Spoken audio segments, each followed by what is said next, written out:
Welcome to the Elaborate Topics podcast, where we focus on lab-specific strategies for medical laboratory professionals. We're proud to be the healthcare detectives that work behind the scenes to get the results needed to influence medical decisions. Let's grow together and jump right into the lab.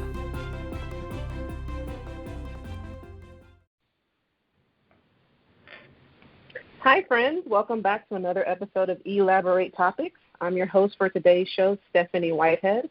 For those of you tuning in for the first time, I'm your podcasting laboratory leader and co-host for Elaborate Topics. Elaborate Topics is a weekly podcast where myself and my co-hosts, Ms. Taiwana Wilson and Lona Small, bring you topics related to the laboratory and leadership to help you excel inside and outside of the laboratory.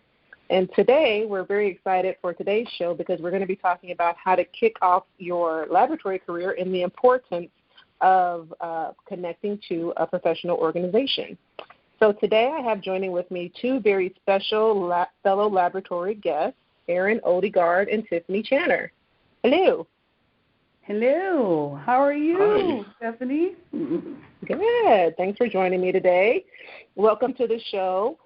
So before we get into our conversation, I'm going to ask you guys just to tell me a little bit about yourselves and a little bit about your laboratory career and journey. And let's start with Erin. Okay. So I've been a laboratory professional for probably about 15 years now.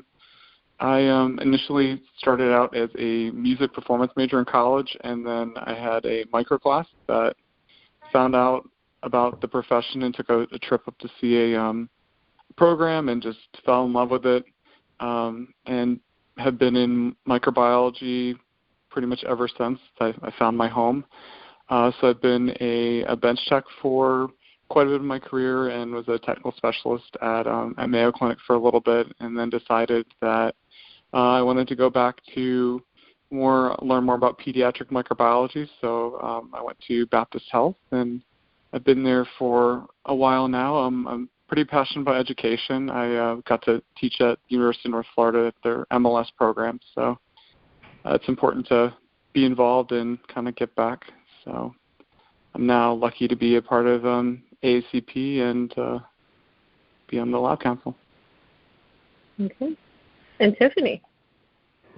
Well, my history is a little different. Actually finding about clinical laboratory science was a godsend. I was a biochemistry major at first, and I wanted to make makeup cosmetics for MAC. Yeah, I wanted to do that.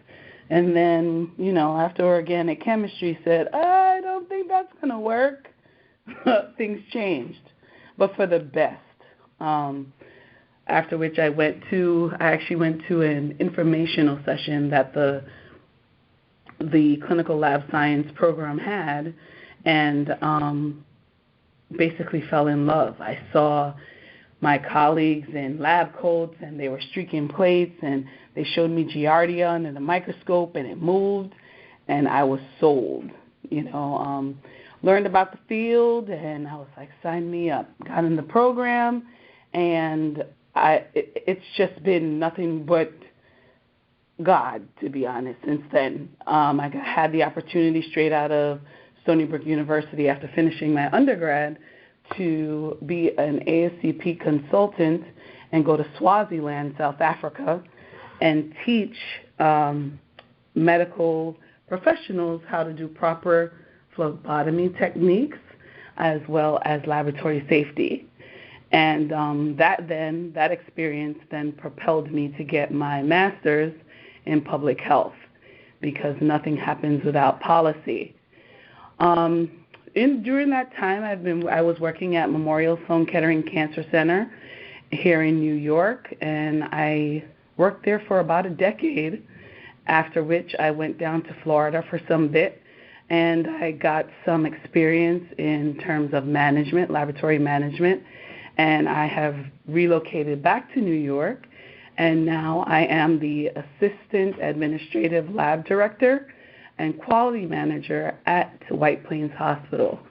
I've been in my role for about 6 months, but with COVID, it feels like 6 years. So it's been quite a ride. Very challenging, but I'm up for the challenge, and it's a great environment. So I definitely know that I'll succeed here.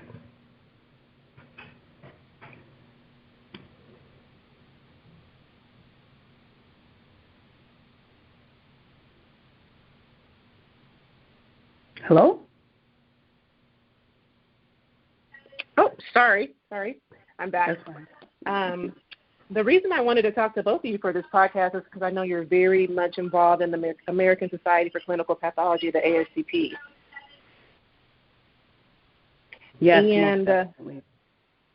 and both of you are either currently or previously have held leadership roles. So I wanted to ask you guys, when it comes to either the ASCP or other organizations that you're involved in, talk about your personal experiences and benefits being involved in those organizations and what inspired you to join. All right, I'll go first. So with me, it all starts from your program. The influence that your program director and your professors have on students is tremendous. So my program at Stony Brook University, my program director, Kathy Finnegan, she's a part of ACLS as well as ASCP. And she was the one that I actually went down to Swaziland with. I accompanied her. And that's how I got that opportunity, once in a lifetime. And she is very active. She's on the Board of Governors currently at ASCP. And she would always preach to us the importance of being a part of a professional organization. Apart from all of the opportunities that come in terms of networking, you learn so many different skills. You know, people talk about having soft skills and how important that is within management especially. The way how you ascertain those skills is by being a part of, like when you were in high school, a part of clubs. And it's the same thing as you grow as an adult. You know, so she really stressed that. And I said, you know what, I'm going to be an ACP member, and I've been a member since I was a student. After which I'll tell you a really, really interesting story. So in 2011, I went to our annual meeting, and I encourage every single laboratory professional, please invest in yourself and go to an annual meeting. You will learn so many nuggets, so many influential people are in one space. Unfortunately, of course, we're in COVID right now, but it does so much for you. You know, some may say, oh, I don't have a business card, I'm not a manager or a supervisor. Go on Vistaprint and make a card, you know, so that you can hand out to people and put yourself out there. So in 2011, I went to our annual meeting, and it was held in Las Vegas. And that's where I actually met Tawana Wilson. And, you know, we had a rapport, and we're talking and whatnot, and I saw on her badge she had like a little tassel on it, and it said local representative, AACP local representative. And I was like, oh, what's that? How did you get that? And she told me, oh, I volunteer, and you should really go online and look into it. You'd be a great local rep. And I said, oh, most definitely. I'm going to look into that. So I went on AACP's website, and I joined the whole being a volunteer and representing AACP and going to different high schools and colleges and basically teaching students about clinical laboratory science.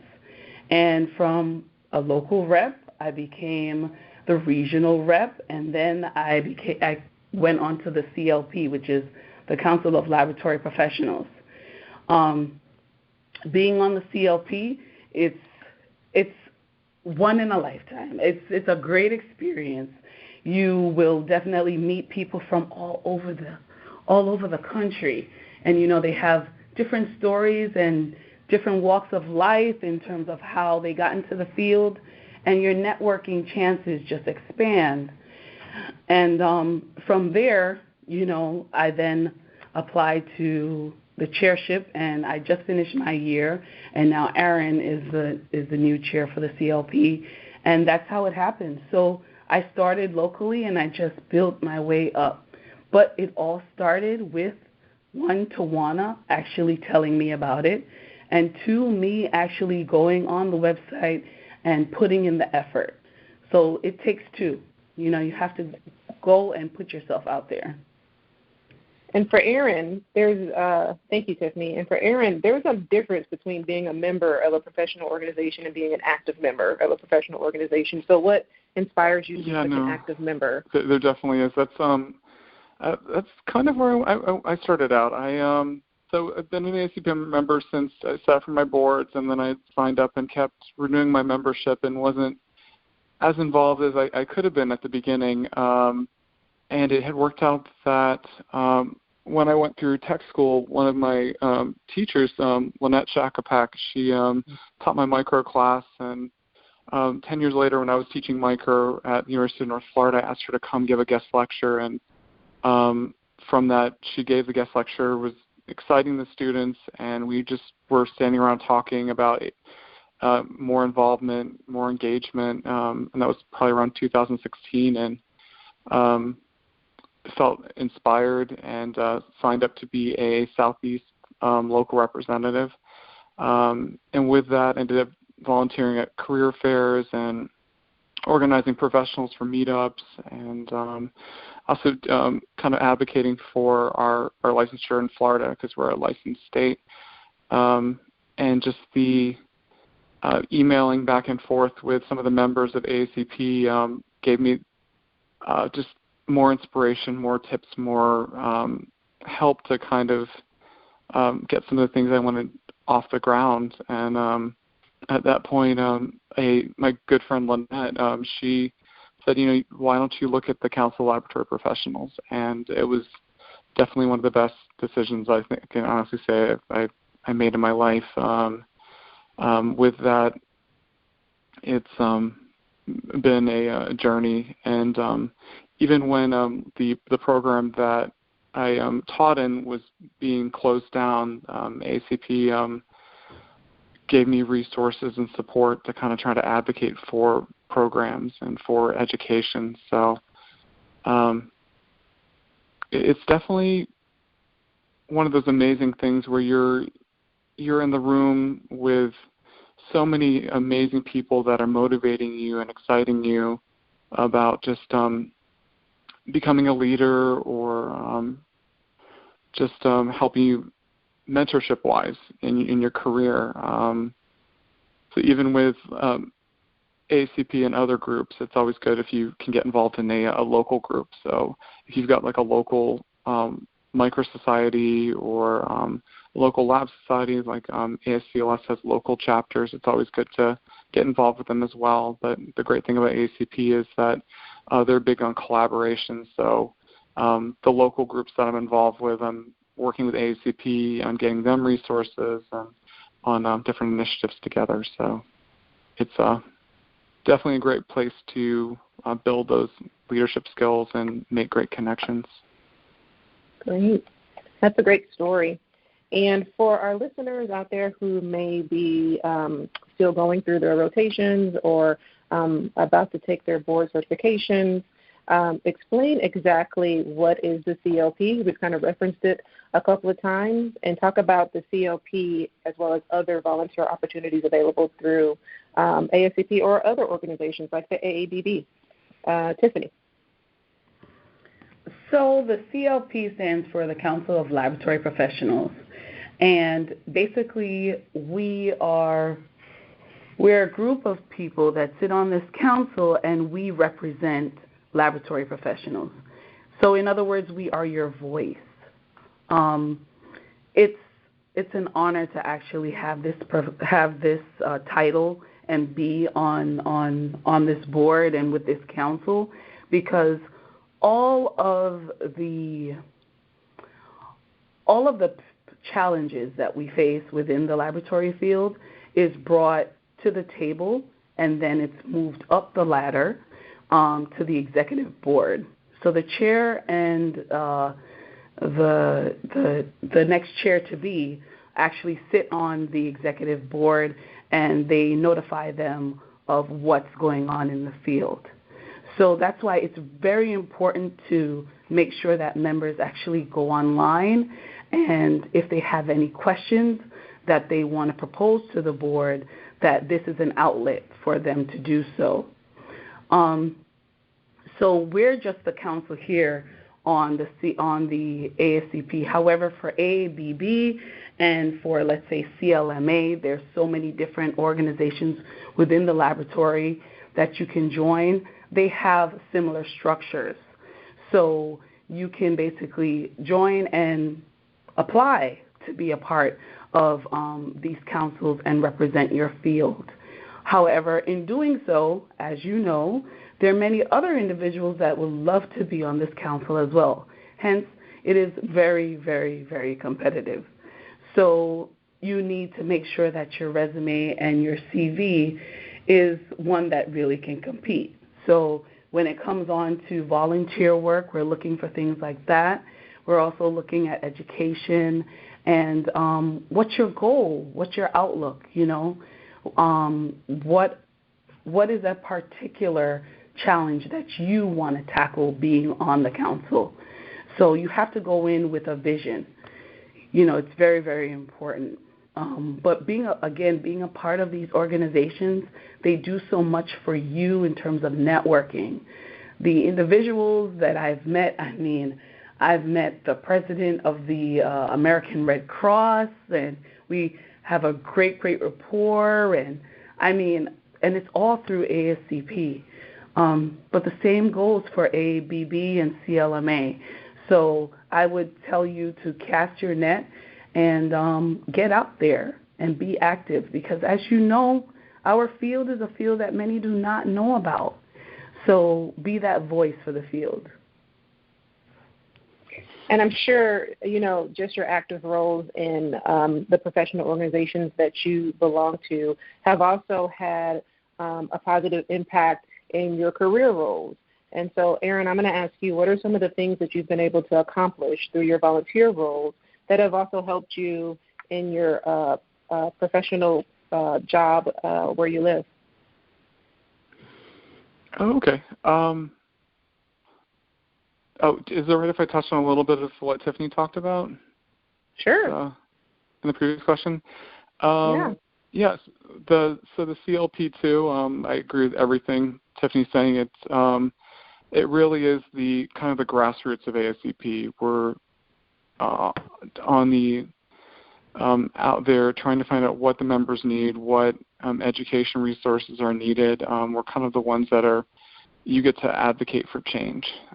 So one of the cool things I learned from our last annual meeting was that in 2001, prior to 2001, the American Society for Clinical Pathology used to be called the American Society for Clinical Pathologists. And it was the CLP that was the group that really made it the effort to say, okay, we need to have a name that encompasses the entire laboratory. So not only just pathologists, but in our name it actually talked about all the laboratory professionals. So CLP definitely gives you that chance to really impact change, advocate for more scholarships. It's this great body where you're working with people from all over the country collaborating. And I guess as for my career, it's given me great leadership skills. It's been giving me a platform to just remind myself how much my voice matters and how much I need to speak up. So even in the laboratory, if there's something that, like a process that I know can be done better, it's a reminder that, okay, to make things better, to change things, you need to change policy.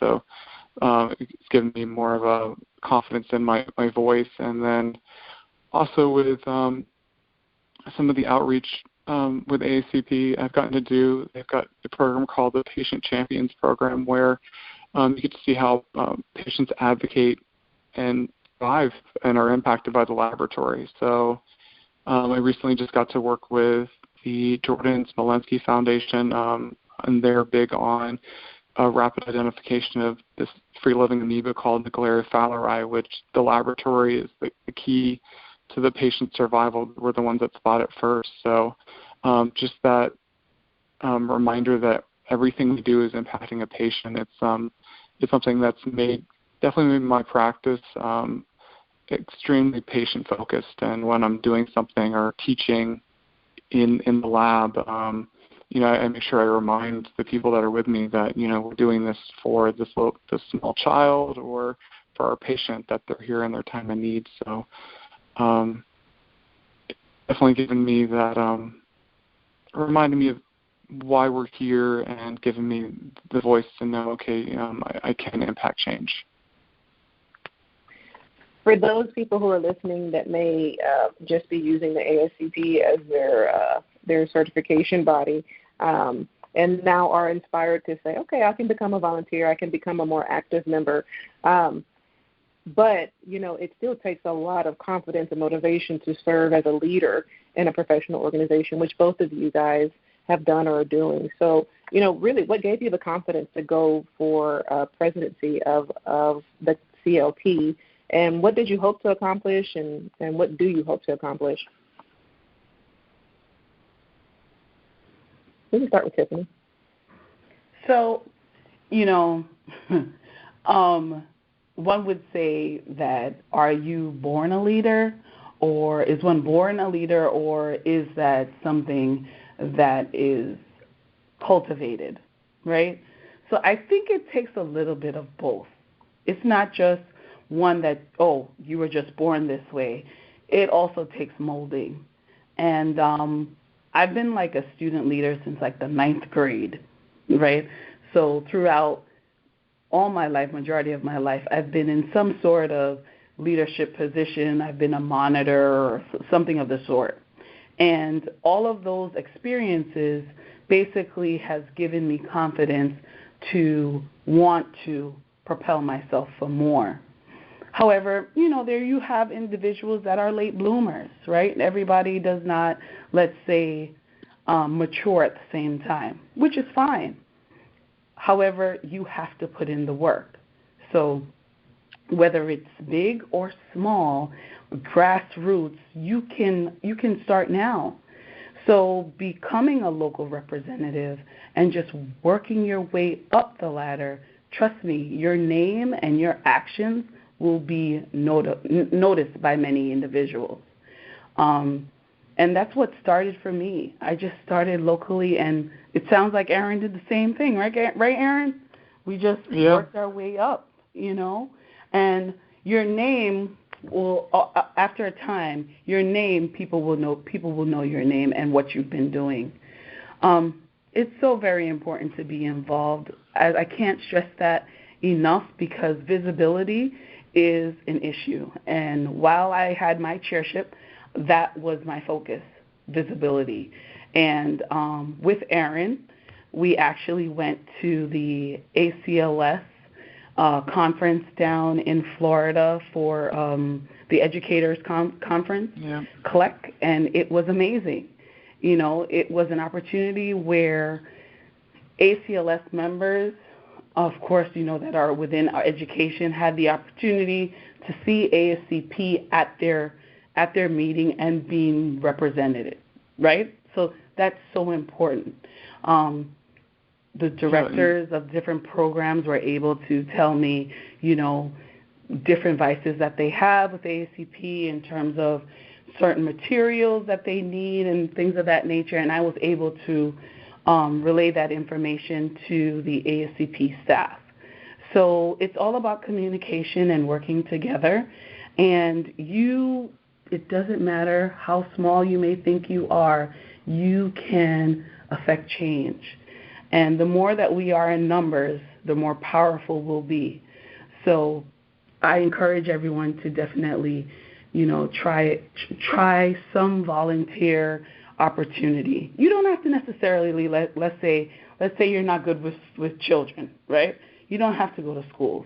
You can go to colleges, right? Or even in your local hospital, speak to your director and tell them, as you know, clinical labs is not really well known. When it comes on to lab week, can I do the table down in the cafeteria this year?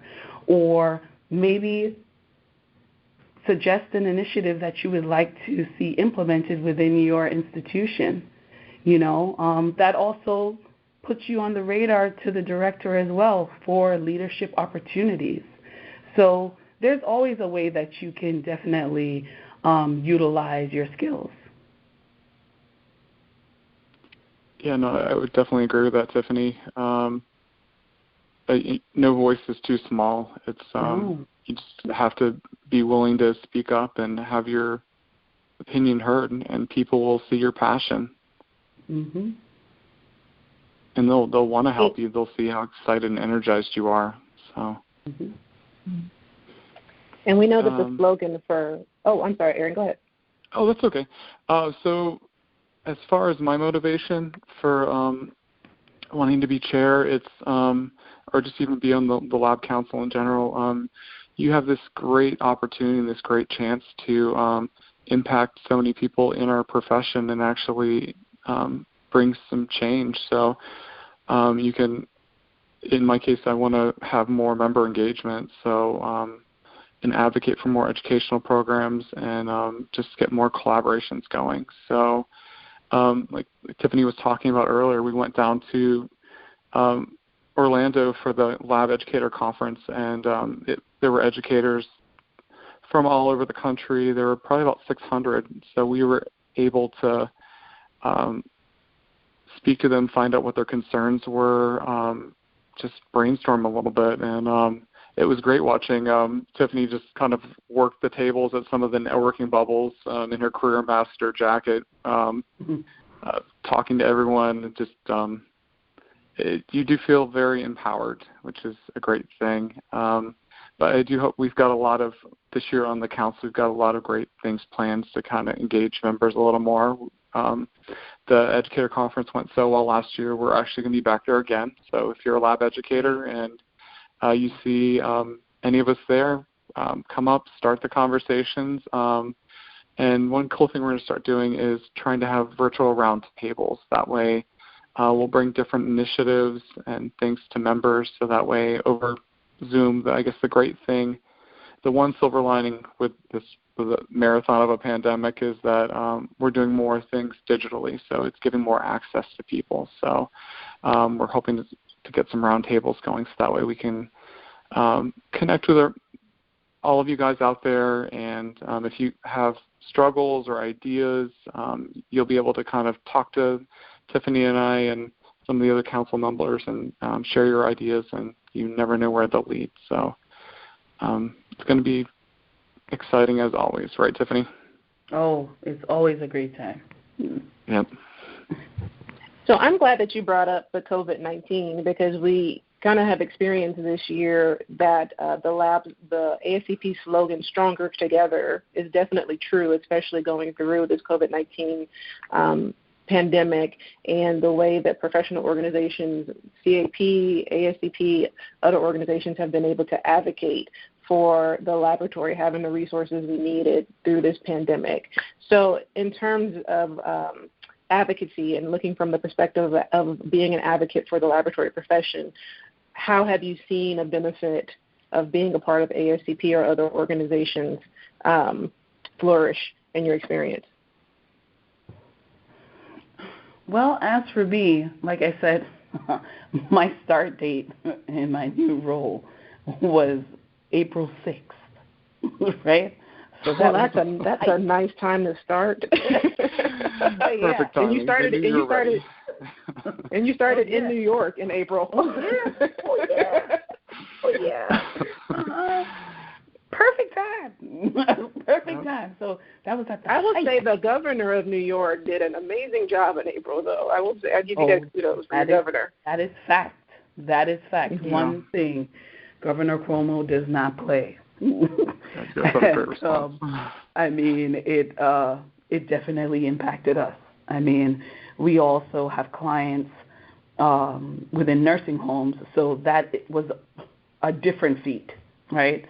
Because, we have our phlebotomists that are going in to draw, and they have to get swabbed like twice a week and all of that. So that came on later. But prior to, I have to give all the props to my director. She made sure that the ID nows were validated, and they started using them, and we did in-house testing on like April 4th, right? So that really, really helped in terms of, us preventing us from sending out all of our COVID testing out. So that really helped us. There were many sleepless nights for her, and the laboratory team getting this done. But as you said before, we're stronger together, and we worked as a team. And we have that as a platform and as well as a Cepheid. So, we made sure to execute that. So I was very happy about that. However, during that time, as you know, the rest of the lab continues to grow, right?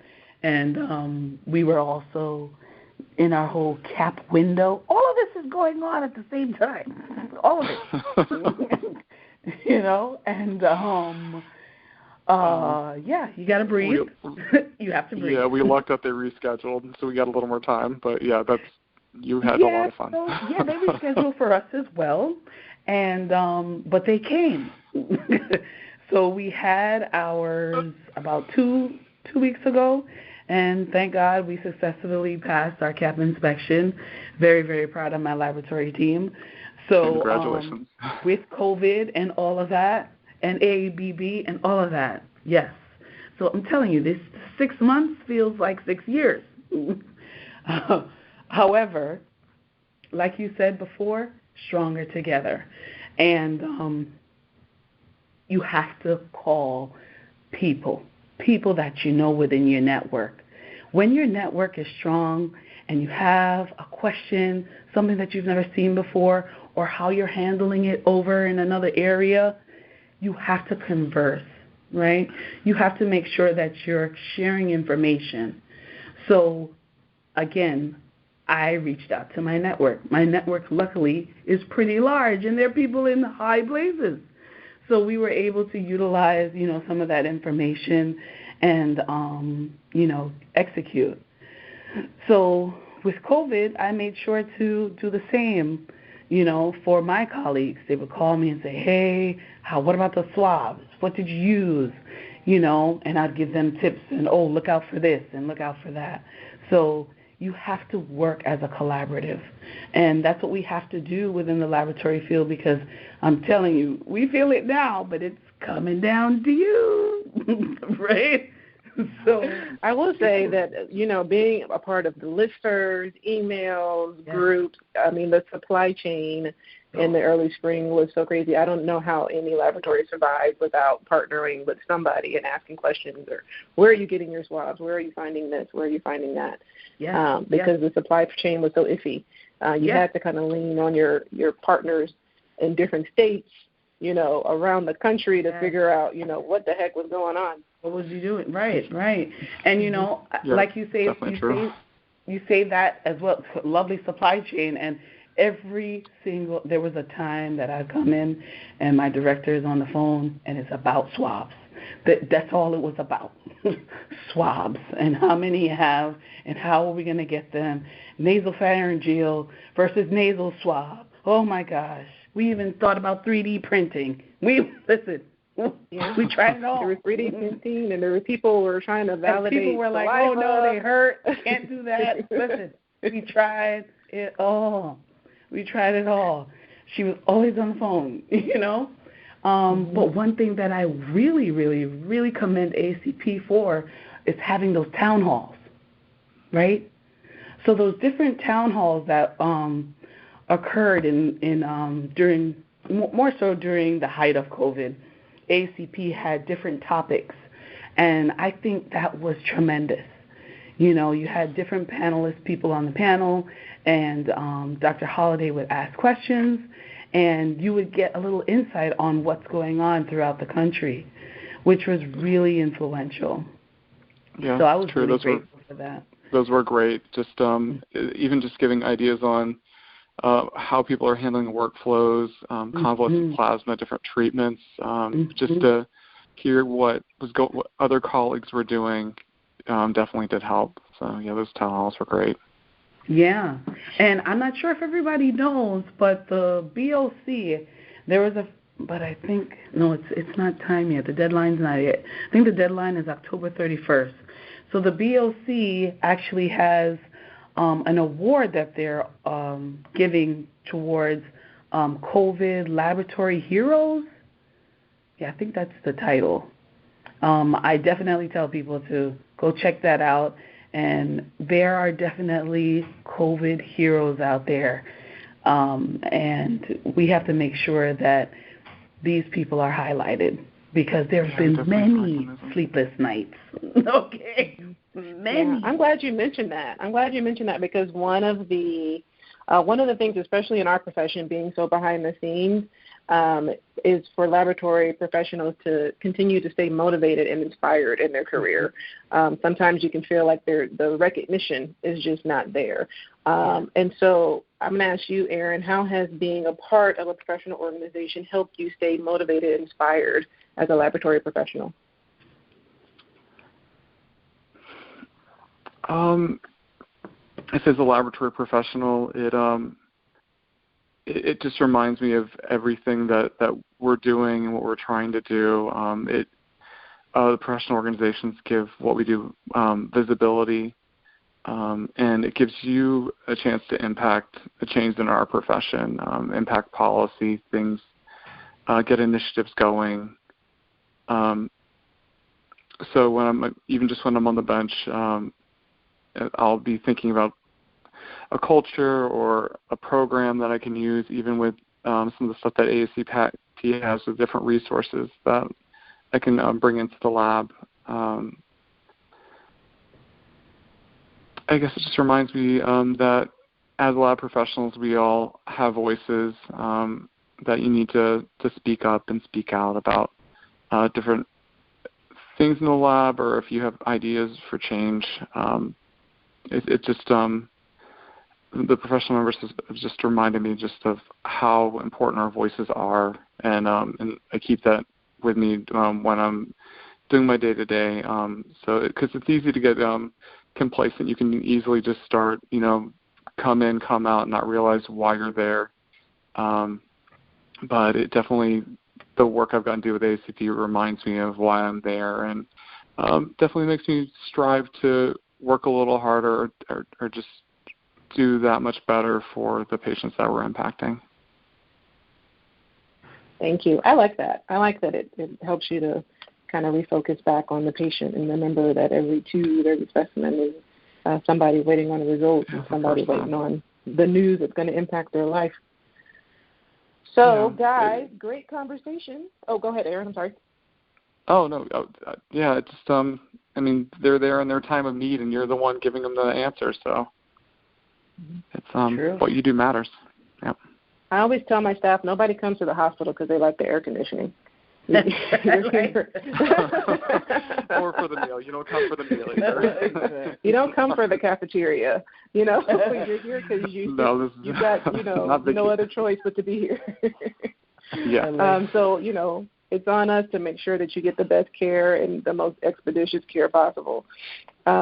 So as we wrap up this wonderful conversation, I always love to ask my guests what advice they would leave for our listeners to use in their professional lives to strengthen what they're already doing, to move them forward, something like an action item, a resource they can go look at, something they can read, maybe a website recommendation. And so what do each of you use in your personal lives, as motivation or inspiration or as mentorship guidance as you're going through your days? And so, Tiffany, we'll start with you. So, many individuals say to me, oh, but Tiffany, you're lucky, you're in an organization, or you have a director that's willing to listen to you, and I don't have that, so I don't know what to do, right? So you make your change, right? You have to be the person that makes sure that your influence is actually heard and there's something that's actually done about it. So you can't leave everything up to someone else to actually do the work for you. You have to put in the work. So I would say one thing, you have to start locally, right? So if you don't necessarily see change within your organization, that's when all these different professional organizations come in handy. So there's always an initiative, there's always a project for you to be a part of, and that gives you inspiration. I'm telling you, me being a blood banker, there were many nights I go home and I'm drained. I am tired because I had a bleeder, right? And after a while, it's the same humdrum of every day, and, you kind of get a little complacent and you say to yourself, I need some inspiration. When I go out to the schools and I'm presenting as a career ambassador for AACP at a high school, I'm telling you, these children, they give you motivation just to see the light in their eyes and to see that you are imparting information that they would never known before. It means so much.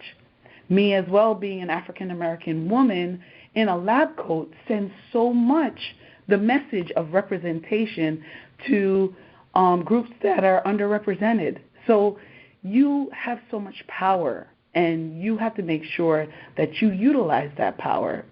Now, in terms of where can I refer you to? You know what I can refer you to? This podcast. And this is so true. So I love podcasts, right? I really do love podcasts. And I listen to them all the time. Even though, luckily right now, my commute's about a half hour each way, lucky me, I still listen to podcasts. And one session that Elaborate Topics had was on inspections, right? And I think I even called Tiffany and said, this was really good. This was good. You guys really imparted some really good messages here, right? And I'm actually going to be going on my first inspection on Thursday. Can you imagine? I'm telling you, this 6 months that I've been here, I've done so much, right? So it's a whirlwind. I'll be definitely, taking some of those tidbits that I learned off of the podcast. But yes, be current with the times. Listen to podcasts that are towards the field, town halls. On AACP's website, there is so much information. I think of those lab medicine magazines that I get monthly, and those wonderful articles. You have colleagues out there that are going above and beyond. If you read something and you are inspired, get the contact information of that person. You never know how life is. You may be able to work with that person one day. So I would say don't limit yourself. Make sure that your ambition and your goals are so high that it always gives you something to propel yourself to push towards. I know that there are times that you become complacent and you're like, I just want to chill, right? And that's fine. But also keep in mind, I got a 5-year goal. How long am I going to chill for? Right? So sure. I always say you need to put in the work now, because 5 or 10 years from now, you may not be able to do so. Right? So if you're young and you have opportunity and you have time, you don't have, let's say, a family or someone who's ill within your family that has issues that you're taking care of, utilize this time to get more education, get more certifications. Listen, do as much as you can in your younger years so that when you become older, you can really chill. You understand what I'm saying? So you have to make sure that you put that work in. And that's what I'm going to leave you with. That's good.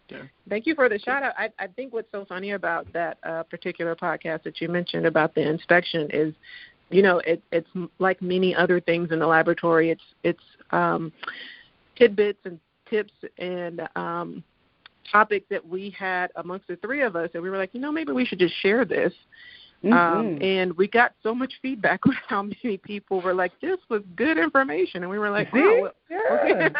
So I think we do that so much. We just kind of think so many things are natural or common or normal. And we forget that, best practice is called best practice for a reason. And we should share with one another and make sure that we're helping one another, even if it seems like it's nothing to us. So, Aaron, I'm going to ask the same question to you. What advice would you have for the listeners?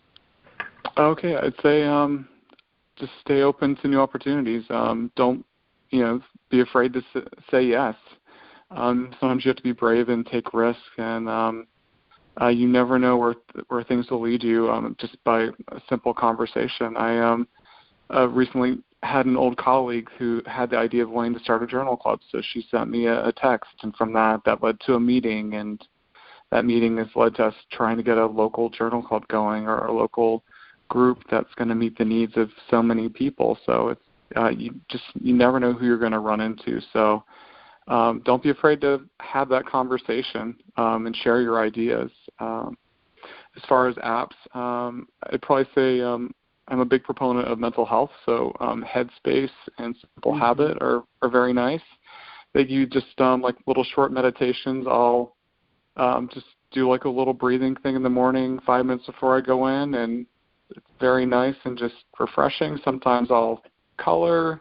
It's just these little things you have to make sure you do some kind of self-care, so that way you've got all this energy and excitement to go into the field and change things. And then one great thing AACP started up is they have a mentorship program. So if you're somewhere where there really isn't a mentor that you need at that point in your career around you, or if everyone's too busy, AACP's got all these great mentors online that you can correspond with or ask about what you should do with your career or education.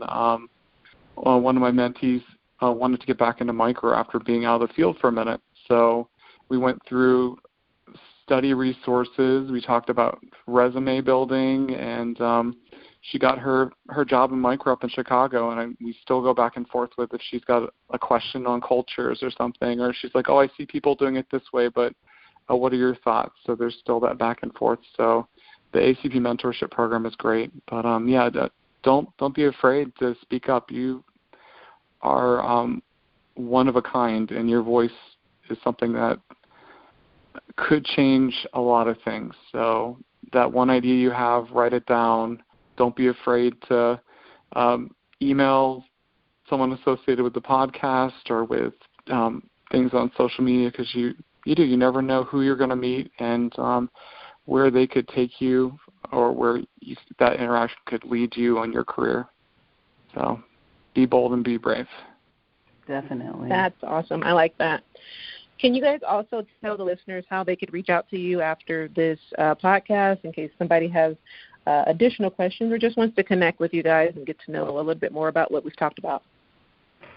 So the best way to reach me would be on LinkedIn. I live on LinkedIn. It's a great professional resource, and there are many people that have reached out to me that way, and I've collaborated with many people that way as well. So the best bet for you is to reach out to me on LinkedIn, and I'm also on Facebook. So, and it's my name, Tiffany Channer. So that's how I can be reached. Aaron? And Tiffany, didn't you learn about your job opportunity through LinkedIn, or weren't you contacted? Oh, yes. Yes. In a way, yes. Oh. The recruiter that actually reached out to me, and the thing is, for this position, I was not looking for a job at the time.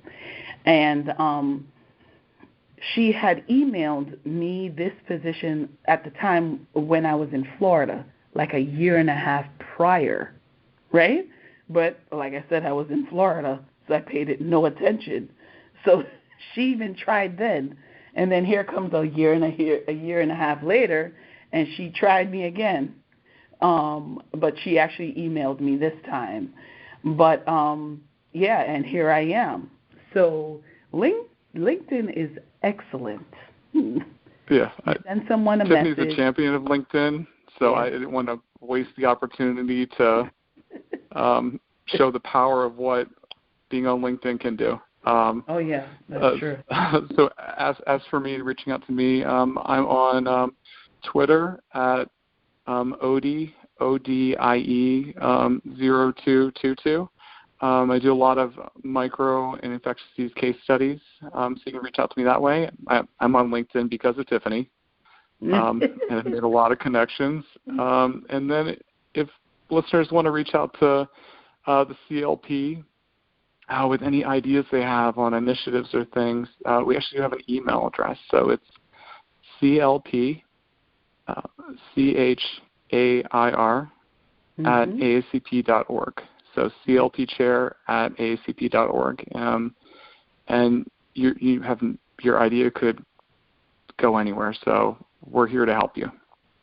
And I will tell you, when you send an email, the staff member that actually is in charge of that email address, she reaches out to us immediately. So it's not that your voice is not being heard. I'm telling you that for sure. Well, thank you, guys. I am also a stronger force on LinkedIn because of Tiffany. And when I connected with her on LinkedIn, I was like, I am clearly not doing enough on LinkedIn. You're not the only one. She's very inspiring.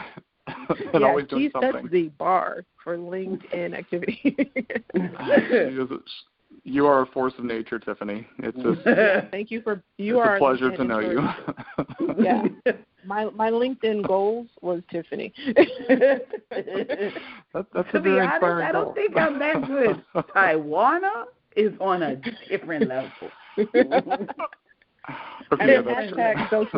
Hashtag social media goals. That's right.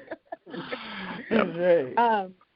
But thank you guys so much for being my special guest for today's show as we talked about the importance of joining a professional organization. And thank you to the listeners out there for tuning in today. If you like what you heard and you want to listen to some of our previous shows, we've mentioned one already. You can subscribe to directimpactbroadcasting.com or send us an email at elaboratetopics. That's ELABORATETOPICS at directimpactbroadcasting.com. And we'll, just like the CLP chair, we will take your topics, or if you'd like to be a guest on the show, we'll reach out to you so you can come on and share your interesting laboratory information with all of our listeners. You can follow me at Stephanie Whitehead at Facebook, Instagram, or LinkedIn. Now I have a good LinkedIn. Now we talked about that. And please tune in to our next show and hear what we have for you next week, another amazing episode of Elaborate Topics. And until then, thank you and have a great day. Thank you for tuning in to another episode of Elaborate Topics, where your hosts discussed relevant strategies for laboratory professionals. Please subscribe to this podcast on your favorite podcast platform and listen to us on directimpactbroadcasting.com. Stay tuned for another episode with information you can use to excel in your laboratory career.